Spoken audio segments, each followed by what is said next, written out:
नमस्कार। सुर्खियों के बाद खबरें विस्तार से। आपके साथ मैं हूं ललित प्रजापति। शुरुआत करेंगे बैतूल से मिल रही तस्वीर के साथ। भारी बारिश के चलते ताप्ती नदी उफान पर है और ताप्ती नदी पर बने पारसडोह डैम के 4 गेट खोले गए हैं। डैम के खुलने से नदी का जलस्तर बढ़ गया है।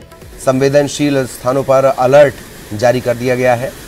ये वो तस्वीरें हैं, अद्भुत तस्वीरें भी आप इसे कह सकते हैं। दरअसल डैम के गेट खोलने के बाद एक स्लोप यहाँ पर बना हुआ है और इसके बाद जब पानी छोड़ा जाता है तो ये पूरे प्रवाह के साथ बाहर निकलता है।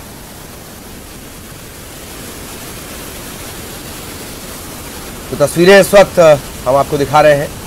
डैम के गेट खोले गए हैं। पारसडोह डैम के 4 गेट खोले गए हैं। ताप्ती नदी पर ये डैम बना हुआ है। फिलहाल इसके 4 गेट खोले गए हैं और डैम के गेट खोलते ही नदी का जलस्तर तेजी से बढ़ रहा है। नदी के प्रवाह को देखते हुए अलर्ट जारी कर दिया गया है। संवेदनशील जो जगह है और न्यूज़ 18 भी आपसे अपील करता है कि जहां भी इस नदी के पुल और रपटे हों उन्हें पार करने की कतई कोशिश ना करें। ऋषु हमारे साथ जुड़े हुए हैं। ऋषु, पूरी जानकारी और ये तस्वीरें भी हम लगातार अपने दर्शकों को दिखा रहे हैं। अद्भुत और एक्सक्लूसिव तस्वीरें, जानकारी भी दें ऋषु। जी देखिए ललित जी, मैं बताना चाहूंगा कि इस बार बैतूल में जिस तरह से वर्षा देर से अभी शुरू हुई है। वर्षा पहले तो धीमी वर्षा थी, लेकिन अभी पिछले 2 दिनों से काफी तेज बारिश यहाँ पर हो रही है। और सबसे खास बात इस बार ये देखने को मिली है कि अगस्त माह में ही जो है लगभग आधे से अधिक जो डैम हैं वो ओवरफ्लो हो चुके हैं, उनसे पानी छोड़ा जा रहा है। जबकि पिछले साल ये स्थिति सितंबर में बनी थी। अभी फिलहाल ताप्ती नदी, माचना नदी, धार नदी, पूर्णा नदी, जो प्रमुख नदियां हैं बैतूल की, ये सभी उफान पर हैं और इन पर बने बांधों के 2 से 3 गेट खोल दिए गए। सारनी का भी जो सतपुड़ा डैम है उसके कल 6 गेट खोले गए थे और आज सुबह से पारसडोह जलाशय जो ताप्ती नदी पर बना हुआ है आठनेर के पास, उसके भी 4 गेट खोले गए हैं और लगातार उसमें पानी छोड़ा जा रहा है। पानी छोड़ने से नदी का जो जलस्तर है वो बढ़ा है और जिला प्रशासन ने जितने भी नदी के आसपास पड़ने वाले प्रमुख तीर्थ स्थल और घाट हैं वहां पर अलर्ट जारी किया है और लोगों को सुरक्षित रहने की सलाह दी जा रही है लगातार। और जो राजस्व अमला है उन्हें भी अलर्ट मोड पर रखा गया है कि वो लगातार दौरा करते रहे इन संवेदनशील क्षेत्रों का और लोगों को समझाइश देते रहे कि वो किसी भी तरह से अपनी जान को जोखिम में न डालें। अभी तक जिले में लगभग 23 इंच बारिश हो चुकी है, जबकि जिले का औसत 43 इंच का है और ये कहा जा सकता है कि आधा औसत अभी हो पाया है। जी जी जी, बहुत बहुत शुक्रिया ऋषु आपका इस तमाम जानकारी के लिए। पारसडोह बांध, वहां से पानी छोड़ा जा रहा है ताप्ती नदी का और रिकॉर्ड ये डैम जब से बना है तब से इसके नाम का ही रिकॉर्ड है। 13 महीने में इसका निर्माण कार्य पूरा किया गया था। इधर मंडला में भी बारिश लोगों की परेशानी बढ़ा रही है। नर्मदा नदी उफान पर है। कई पुल पुलिया के ऊपर से पानी बह रहा है। छोटा रपटा पुल डूब चुका है। इस पुल से बड़ी संख्या में लोगों की आवाजाही रहती है। यही वजह है कि अब वो आवाजाही रुकी हुई है छोटा रपटा पुल से।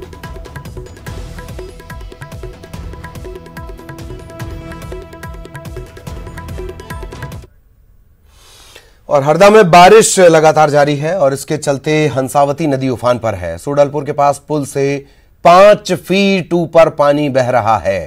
रहटगांव तहसील की कई गांवों का जिला मुख्यालय से संपर्क टूट चुका है। जिले की ज्यादातर नदियां उफान पर हैं।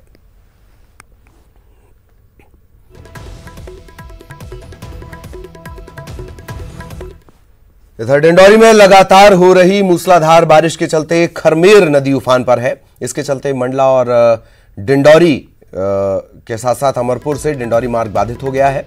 कई गांवों का जिला मुख्यालय से संपर्क टूट चुका है। बावजूद इसके कई लोग जान जोखिम में डालकर उफनती नदी को पार कर रहे हैं। हम बार बार वो तस्वीरें दिखाते हैं कि उफनती नदी को पार न करें। तो मध्य प्रदेश में जारी लगातार बारिश के चलते कहीं राहत कहीं आफत की स्थिति बनी हुई है। अलग अलग जगहों की तस्वीरें हम आपको दिखाएंगे किस तरीके से हरदा, मंडला, डिंडौरी, इंदौर में स्थितियां धीरे धीरे बिगड़ रही हैं। जनजीवन अस्त व्यस्त होता जा रहा है।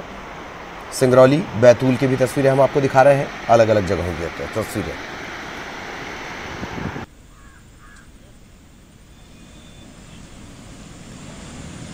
ये 6 तस्वीरें हरदा, जहां 30 गांव का संपर्क टूट चुका है। डिंडौरी नदियां उफान पर हैं, पुल के ऊपर से पानी बह रहा है।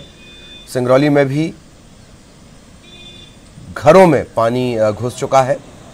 मंडला की तस्वीरें, यहाँ तो बाकायदा पुलिस तैनात करना पड़ा, कई गांव यहाँ जलमग्न हो गए। इंदौर की तस्वीरें, जहाँ जर्जर मकान का जो छज्जा है वो भरभरा कर गिर पड़ा। और बैतूल में डैम के गेट खोलने पड़े।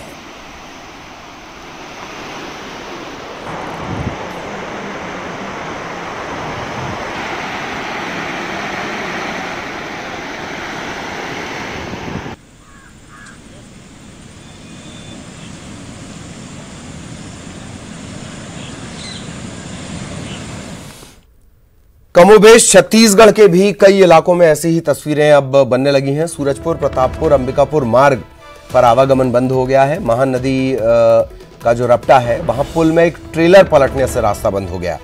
3 दिन बाद भी ये नहीं निकल पाया है दुर्घटनाग्रस्त वाहन जो है। और रपटा पुल में अब जलभराव की स्थिति बन गई है। ये तस्वीरें भी आप देख रहे हैं, इसी से आप अंदाजा लगा सकते हैं 3 दिन से ये रास्ता बंद है।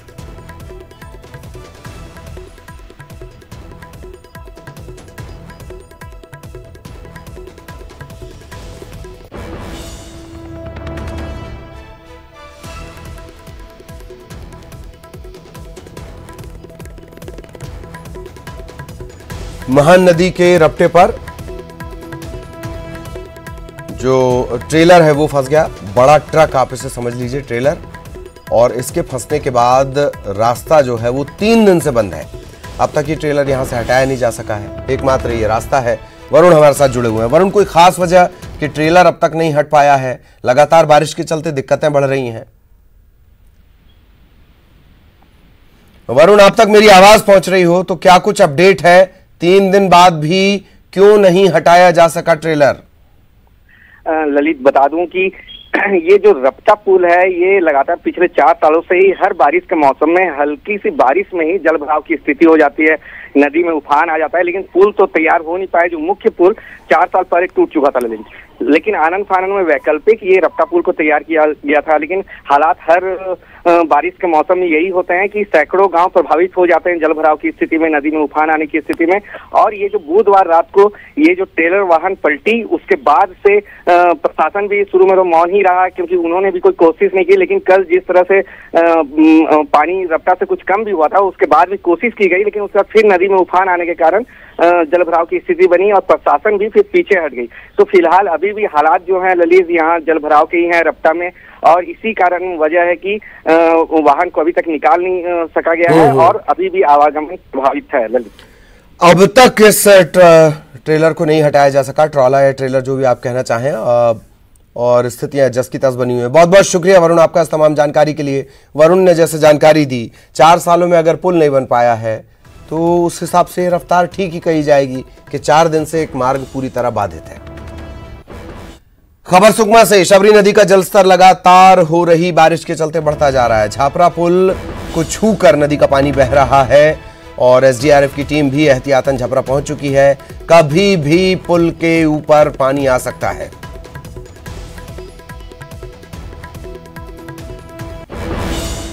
तो सुकमा में बारिश लगातार बेकाबू होते जा रही है। लगातार हो रही बारिश के चलते नदी नाले उफान पर हैं। शबरी नदी में झापरा पुल तक पानी पहुंच चुका है, पुल को छू रहा है, कभी भी ये पुल के ऊपर आ सकता है।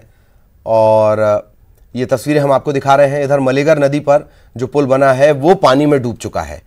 कई इलाकों का जिला मुख्यालय से संपर्क टूटा हुआ है। 2 तस्वीरें सुकमा की, शबरी नदी के पुल पर पानी पहुंचने को है और मलेगर नदी पे पुल के ऊपर से पानी बह रहा है। ये 2 तस्वीरें हैं सुकमा में भारी बारिश की। छत्तीसगढ़ के पड़ोसी राज्य तेलंगाना और आंध्र के पूर्वी गोदावरी के कुछ इलाकों में पिछले 2 दिनों से लगातार भारी बारिश हो रही है। इसका असर अब बस्तर के भी जिलों में दिखाई देने लगा है। ये तस्वीर तेलंगाना और आंध्रा को जोड़ने वाले कोंडारू पुल की है। रपटा पूरी तरह से पानी में डूब चुका है।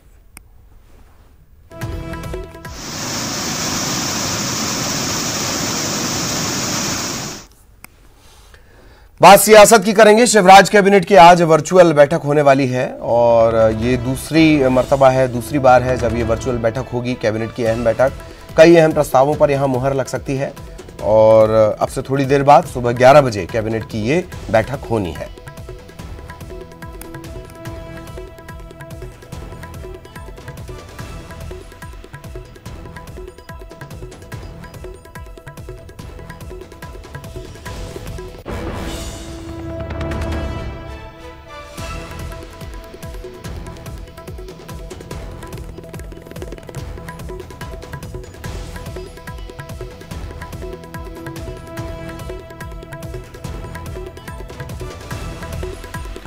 तो आज जो होनी है शिवराज कैबिनेट की वर्चुअल बैठक और दूसरी बार ये बैठक हो रही है। क्या कुछ इस बैठक में हो सकता है, सहयोगी रंजना इस वक्त हमारे साथ जुड़ी हुई हैं, सीधे रंजना के पास आपको लिए चलेंगे। रंजना, क्या कुछ अपडेट? थोड़ी देर बाद ये बैठक शुरू होने वाली है। पिछली बार तो खैर एक ट्रायल भी लिया गया था कि ट्रायल करके देखते हैं कैसे ये बैठक होगी, पर इस बार लगता है उसकी जरूरत नहीं पड़ेगी। रंजना।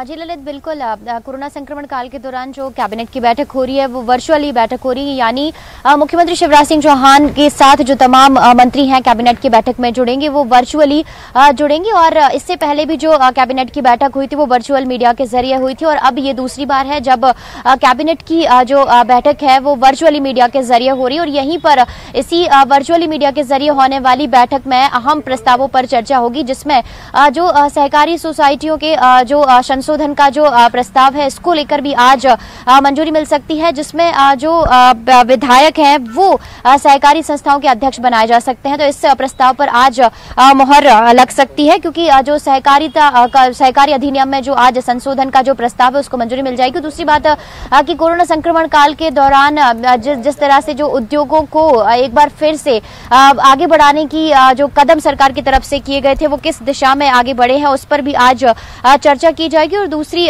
तरफ 15 अगस्त को लेकर मुख्यमंत्री शिवराज सिंह चौहान का संबोधन होना है और वेबिनार हुआ था। इन तमाम बातों को लेकर भी आज कैबिनेट की बैठक में चर्चा की जाएगी और दूसरे जो अहम प्रस्ताव हैं उस पर भी आज कैबिनेट की बैठक में चर्चा होगी और कुछ प्रस्तावों पर मुहर लग सकती है। ललित, चलिए, बहुत बहुत शुक्रिया आपका इस तमाम जानकारी के लिए। कुछ और प्रस्तावों पर मुहर लग सकती है, लगातार हमें नजर बनी हुई है। सहयोगी रंजना के जरिए आगे भी अपडेट हम अपने दर्शकों तक पहुंचाएंगे।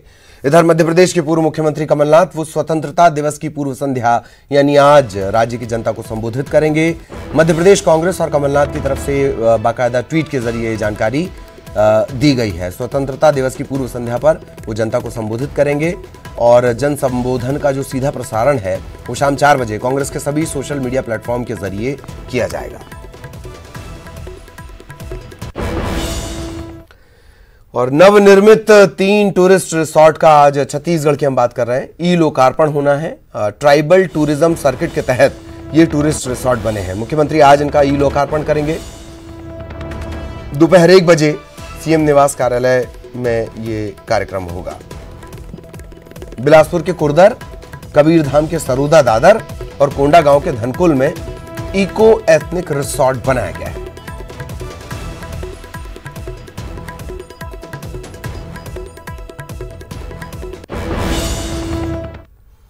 और यहां रुकेंगे एक ब्रेक के लिए।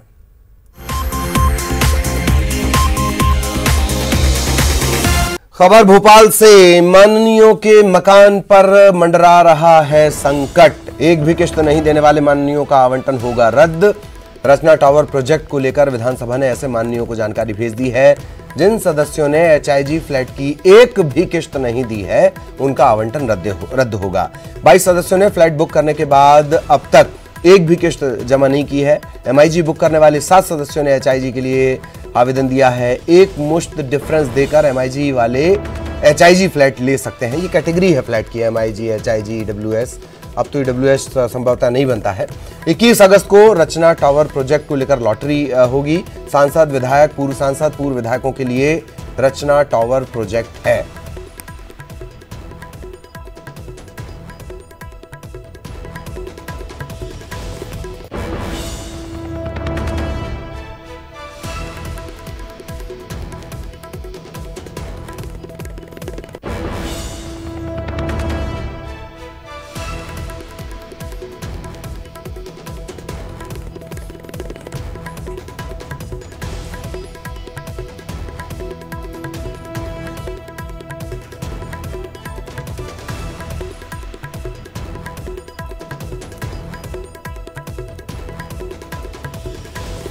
तो बड़ी खबर भोपाल से, माननीयों के मकान पर संकट के बादल, एक भी किश्त जिन्होंने नहीं दी है जिन माननीयों ने।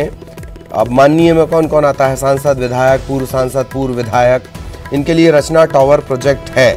यहाँ पर MIG HIG के फ्लैट हैं और लॉटरी होनी है 21 अगस्त को रचना टावर प्रोजेक्ट को लेकर।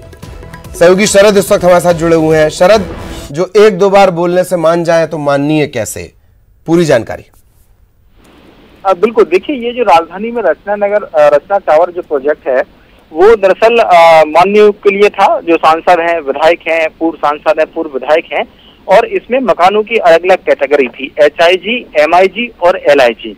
अलग अलग आवंटन के तहत ही जो सदस्य थे माननीय, उन सभी ने अपना अपना इंटरेस्ट दिखाया और कई ऐसे भी माननीय सदस्य थे जिन्होंने HIG के लिए आवेदन किया था और इसकी एक मुश्त जो रजिस्ट्रेशन की राशि थी वो करीब 3.5 लाख रुपए की थी।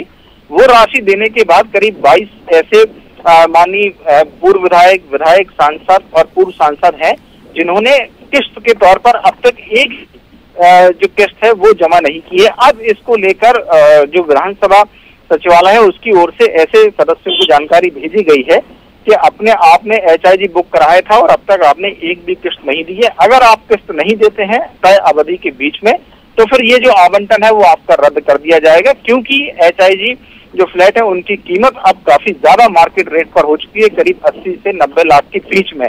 तो हो सकता है, तो अगर इनका आवंटन नहीं होता है तो फिर आवास संघ जिसने इन प्रोजेक्ट को बनाया है उसको नुकसान हो सकता है। लिहाजा वैकल्पिक तौर पर ये व्यवस्था की गई है। ऐसे सदस्य जिन्होंने MIG की पूरी किस्त दे दी है और वो HIG यानी हाई इनकम ग्रुप का मकान लेना चाहते हैं, तो वो अगर एक मुश्त पूरा पैसा दे देते हैं HIG के डिफरेंस का, तो फिर MIG वाले सदस्य को HIG आवंटन कर दिया जाएगा और जिन्होंने किस्त नहीं दी है उनका आवंटन रद्द कर दिया जाएगा। जी, चलिए, बहुत बहुत शुक्रिया शरद इस तमाम जानकारी के लिए। विधायकों के लिए बने आवासों के रचना टावर प्रोजेक्ट को लेकर नई व्यवस्था हो सकती है। हमारे साथ इस वक्त बात करने के लिए मध्य प्रदेश विधानसभा के प्रोटेम स्पीकर रामेश्वर शर्मा जी हैं। रामेश्वर जी, ये देखने में आ रहा है कि कई सारे ऐसे HIG और MIG फ्लैट हैं जो अभी तक भी खाली हैं या कुछ जो सदस्य हैं आपके उन्होंने किस्त नहीं भरी है। क्या कुछ आप बदलाव इसमें करने वाले हैं? देखिए, अभी हाल ही में बैठक में निर्णय लिया गया है कि 21 तारीख को लॉटरी हम करके जिन सदस्यों ने अपनी 4 किस्तें जमा कर दी हैं उनके एक संख्या निकाल के उसकी लॉटरी करेंगे और उनको पोजीशन देंगे। शेष बचे हुए फ्लैटों पर एक आवेदन लोगों के आ रहे हैं कि जिनने MIG बुक कराया था लेकिन वो अब HIG लेना चाहते हैं और HIG भी इस शर्त पे लेना चाहते हैं कि जो उसका डिफरेंस है वो तत्काल जमा करने के लिए वो तैयार है आज ही की तारीख में।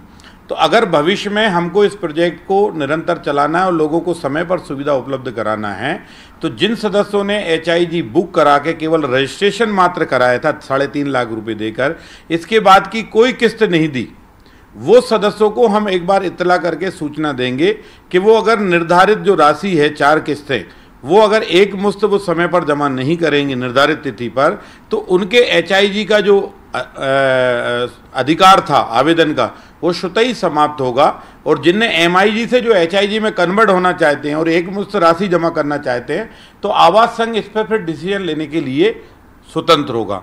इस तरह की एक विकल्प हमारे सामने आया है, इस विकल्प पर हम लोग विचार कर रहे हैं।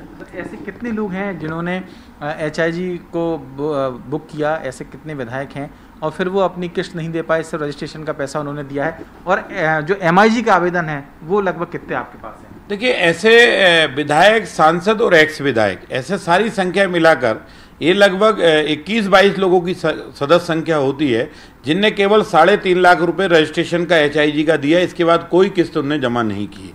तो ऐसे सदस्य वो हैं।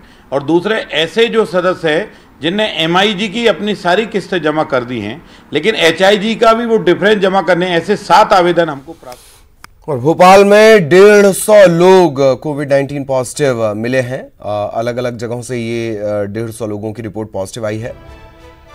ताज होटल पीपुल्स से एक महिला की रिपोर्ट पॉजिटिव है। जहांगीराबाद 23वीं बटालियन बिजली कॉलोनी गोविंदपुरा, यहां से एक संक्रमण का मामला। EME सेंटर से 4 लोगों की रिपोर्ट पॉजिटिव आई है। एम्स से एक मरीज, कुम्हारपुरा पीर गेट से एक ही परिवार के 3 लोग कोरोना संक्रमित निकले हैं। 4 इमली से एक केस, शाहपुरा बी सेक्टर एक ही परिवार के 2 लोग, अन्ना नगर से 3 लोग, नई बस्ती बाग मुगलिया से 4 लोगों की रिपोर्ट पॉजिटिव आई है। कैलाश नगर सेमरा से एक ही परिवार के 2 लोग संक्रमित निकले हैं। पुलिस लाइन गोविंदपुरा 2 लोगों की रिपोर्ट पॉजिटिव आई है। एमपी पोल्ट्री डेवलपमेंट कॉर्प यहां से 2 लोग कोविड-19 पॉजिटिव निकले हैं। और इस वक्त जम्मू कश्मीर के नौगाम से बड़ी खबर मिल रही है। आतंकियों ने पुलिस पार्टी पर हमला कर दिया है। नौगाम के श्रीनगर इलाके की ये घटना है।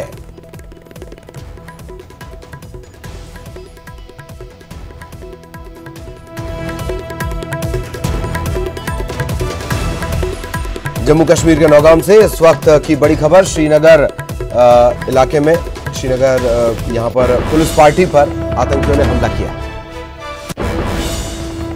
भोपाल के बैरागढ़ से एक लापरवाही की तस्वीर सामने आई है जो सोशल मीडिया पर तेजी से वायरल हो रही है। दरअसल कोरोना संक्रमित की मौत हो गई, इसकी बॉडी का अंतिम संस्कार किया जा रहा था, लेकिन जैसे ही चिता को आग लगाई गई, चिता की आग अचानक धधक उठी और नगर निगम का एक कर्मचारी बाल बाल इसकी चपेट में आने से बचा।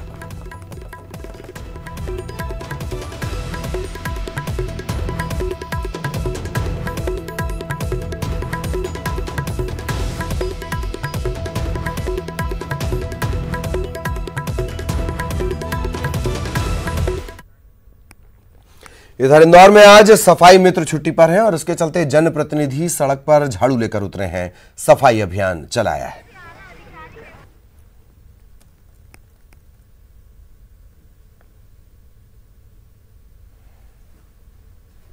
देश के सबसे साफ शहर इंदौर में आखिरकार सफाई क्यों है, इसका अंदाजा आपको इस बात से लग जाएगा कि यहाँ के लोग कितने जागरूक हैं। और जब सफाई मित्र छुट्टी पर होते हैं तो उनके जनप्रतिनिधि और तमाम जो सामाजिक संगठन है और आम लोग खुद सफाई के लिए निकल आते हैं। आप देख सकते हैं झाड़ू लेकर खुद सांसद शंकर लालवानी सड़कों पर उतरे हैं और खुद वो सफाई की कमान संभाले हुए आज से ये सफाई अभियान शुरू हुआ है और इसी तरह का अभियान पूरे शहर में चलेगा। और आज जब सफाई मित्र सफाई नहीं कर रहे हैं तो ऐसे में आम लोग, जनप्रतिनिधि सब सफाई व्यवस्था में लग गए हैं। जी बताइए, आज आप खुद सफाई व्यवस्था में उतर आए हैं।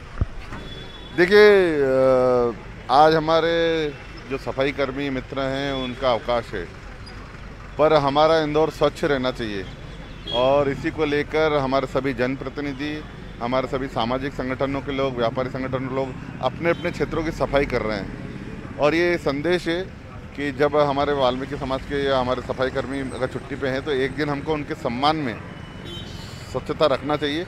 और हाल ही में माननीय प्रधानमंत्री जी ने आह्वान किया था कि देश से गंदगी छोड़ो, और उसी के अंतर्गत मुझे लगता है ये अभियान आज हुआ है।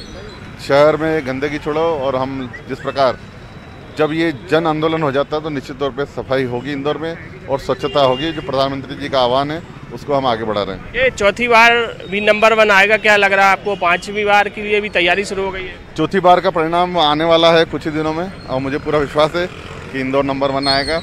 और उसके आगे की 5वीं बार की हमने तैयारी शुरू कर दी है और मुझे लगता है जिस प्रकार लोगों में उत्साह है, सामाजिक संगठनों में उत्साह है, निश्चित तौर में हम 5वीं बार भी नंबर बनाएंगे। तो चौथी बार इंदौर की सफाई में का रिजल्ट आने वाला है और 5वीं बार जो सफाई में नंबर बनाने की कवायद अभी से शुरू हो गई और यही जो जज्बा है इंदौर को लगातार सफाई में नंबर 1 बनाए हुए है। कैमरामैन डगलस के साथ अरुण त्रिवेदी, न्यूज़ 18 इंदौर। और इस बुलेटिन में इतना ही। नमस्कार।